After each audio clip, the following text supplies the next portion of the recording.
नमस्कार। आज हम एक कहानी का विश्लेषण करने वाले हैं। एक ऐसी कहानी जो अनकहे एहसासों और एक ऐसे लम्हे के बारे में है जिसकी गूंज जिंदगी भर रह जाती है। ये कहानी बड़ी दिलचस्प है क्योंकि ये क्रिकेट के मैदान को दिल के गलियारों से जोड़ती है, जहां हर गेंद मानो एक अनकही भावना हो। और कहानी की शुरुआत होती है आर्यन के इस ख्याल से।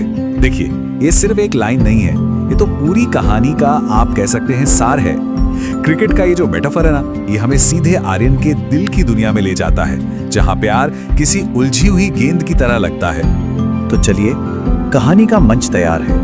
अब हम मिलेंगे हमारे मेन कैरेक्टर से, उसके मन में जो उथल पुथल चल रही है उससे, और हाँ, उस इंसान से जो इस सब की वजह है। तो एक तरफ है आर्यन, थोड़ा शर्मीला, इंट्रोवर्ट और क्रिकेट का तो बस दीवाना, और दूसरी तरफ है पलक, टैलेंटेड, सोशल, एक्सप्रेसिव। तो देखिए, इन दोनों के बीच की दूरी सिर्फ कुछ कदमों की नहीं है, बल्कि उनके नेचर की भी है। आर्यन अपने ही खोल में सिमटा हुआ है और पलक, वो अपनी दुनिया में बिल्कुल खिली हुई है। और यही वो इमोशनल डिस्टेंस है जिसे पार करना आर्यन के लिए सबसे बड़ी चुनौती बन जाता है। अब आता है कहानी का पहला और सबसे इंपॉर्टेंट मेटाफर, गूगलिंग। अब देखिए, क्रिकेट में क्या होता है, ये गेंद बैट्समैन को एकदम चकरा देती है ना? ठीक वैसे ही प्यार का ये एहसास आर्यन को अंदर से उलझा देता है। तो क्रिकेट की टर्मिनोलॉजी का इस्तेमाल करके इमोशंस की गहराई को यहाँ बहुत ही खूबसूरती से दिखाया गया है।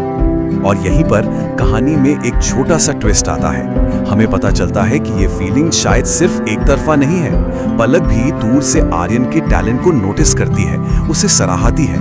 उसके लिए आर्यन सिर्फ कोई शर्मीला लड़का नहीं है, बल्कि एक कमाल का फोकस खिलाड़ी है। चलिए, अब कहानी में थोड़ा और आगे बढ़ते हैं। देखते हैं कि टेंशन कैसे बिल्डअप होती है, क्योंकि अब एक ऐसा मौका आने वाला है जो आर्यन के लिए एक उम्मीद की किरण जैसा है। और सच कहूं तो हमें भी लगने लगता है कि यार, शायद अब कुछ होगा। जरा इस सीन को इमेजिन कीजिए।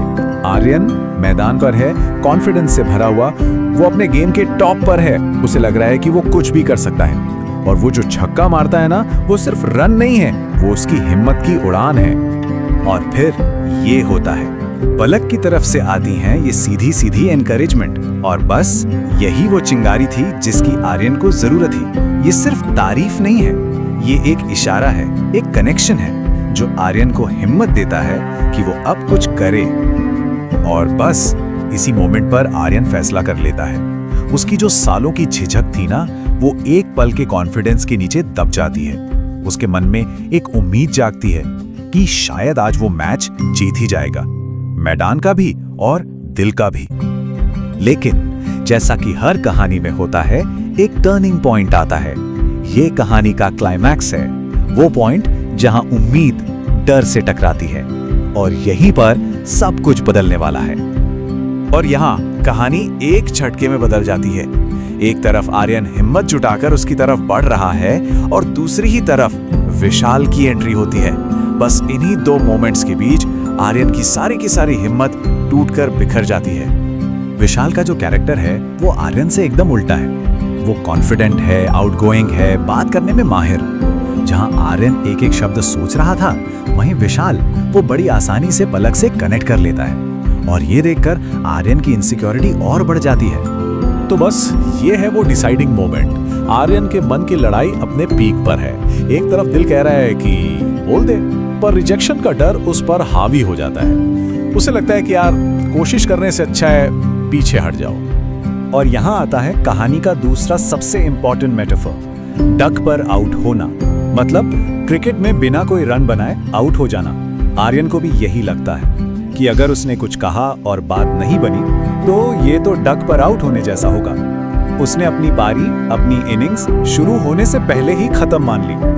अब कहानी में एक बड़ा टाइम जंप आता है। हम देखेंगे कि उस एक मोमेंट में एक्शन न लेने का फैसला आर्यन की जिंदगी पर आगे चलकर कितना गहरा असर डालता है। 5 सिर्फ एक नंबर है ना, लेकिन ये कहानी में बीते हुए 5 सालों का वजन दिखाता है। 5 साल एक बहुत लंबा वक्त होता है, और इसमें कैरेक्टर्स और उनकी जिंदगियां सब कुछ बदल चुका है। इतने सालों बाद आर्यन की दुनिया बिल्कुल बदल चुकी है। उसने सिर्फ अपना प्यार नहीं खोया, बल्कि शायद अपना पैशन भी खो दिया। जो लड़का कभी मैदान का किंग था, अब वो कॉर्पोरेट दुनिया की भीड़ में कहीं गुम हो गया है। और उसके साथ अगर कुछ है, तो वो है एक गहरा अफसोस। और फिर होता है ये रीयूनियन, जो मीठा कम और कड़वा ज्यादा है। हर बात में एक अनकहा दर्द छिपा हुआ है। जब आर्यन कहता है ना कि जिंदगी के कुछ और मैच खेलने थे, तो वो असल में अपनी उस हारी हुई बाजी की ही बात कर रहा होता है। और फिर वो ये लाइन कहता है जो सच में इस पूरी कहानी की आत्मा है। सोचिए, आर्यन ने कॉलेज का फाइनल मैच अपनी सेंचुरी से जिताया था, लेकिन जिंदगी के उस मैच में जहां उसे बस बोलना था, वो चुप रह गया और वो हार किसी भी जीत से कहीं ज्यादा बड़ी निकली। तो अब हम कहानी के बिल्कुल आखिर में आ गए हैं, जहां हमारा हीरो अपनी जिंदगी को देखता है और वो जिंदगी भर के अफसोस वाली जो थीम है ना, वो और भी पक्की हो जाती है। ये जो आखिरी सीन है, ये बहुत पावरफुल है। आर्यन अकेला है और उसके हाथ में है वो पुरानी क्रिकेट बॉल, वही बॉल जो कभी उसकी ताकत हुआ करती थी, लेकिन आज वो उसके अधूरेपन का सिंबल बन गई है। और यहीं पे कहानी का वो व्हाट इफ वाला सवाल सीधे सीधे सामने आता है। ये एक हार्ट ब्रेकिंग रियलाइजेशन है कि बस एक पल की हिम्मत शायद पूरी जिंदगी की कहानी ही बदल सकती थी। तो आखिर में ये कहानी हमें इसी एक सवाल के साथ छोड़ जाती है। ये सिर्फ आर्यन की कहानी नहीं है ना? ये हम सबके उन अनकहे शब्दों और उन गवाए हुए मौकों की कहानी है, जो आखिर में हमारी जिंदगी का फाइनल स्कोर तय करते हैं। सोचने वाली बात है, नहीं?